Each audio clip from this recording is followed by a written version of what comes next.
Pemirsa, Dinas Ketahanan Pangan dan Pertanian atau DKPP Kota Madiun pada Senin 29 September melakukan vaksinasi rabies kepada ratusan kucing liar yang ada di sejumlah pasar tradisional di wilayah tersebut. Hal ini dilaksanakan sebagai bagian dari peringatan Hari Rabies Sedunia.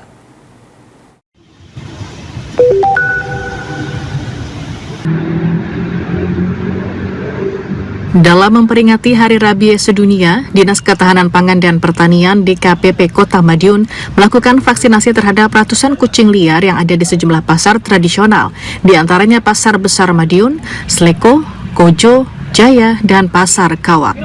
Langkah ini dilakukan untuk menjaga status Kota Madiun Zero Rabies. Dalam kegiatan ini, DKPP membagi petugas menjadi 4 tim yang bergerak di 8 lokasi yang berbeda-beda. Setiap tim membawa 80 dosis vaksin rabies, mengingat banyaknya kucing liar yang berkeliaran di berbagai pasar tradisional.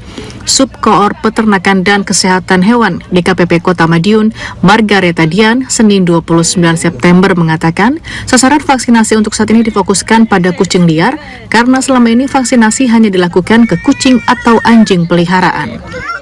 Dalam rangka memperingati Hari Rabies Sedunia, Dinas Ketahanan Pangan dan Pertanian Kota Madiun hari ini mengadakan pengobatan dan vaksinasi rabies pada kucing liar di pasar-pasar.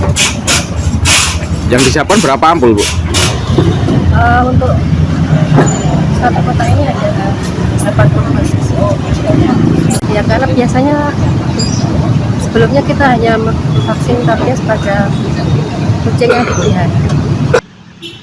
Rabies merupakan penyakit hewan yang bisa menular pada manusia. Salah satu gejala jika akibat tertular rabies baik pada hewan maupun manusia adalah pengidap menjadi sensitif terhadap cahaya, takut terhadap air, dan demam tinggi. Dari Kota Madiun, Jawa Timur, Rindu Dwi Kartiko, Kantor Berita Antara mewartakan.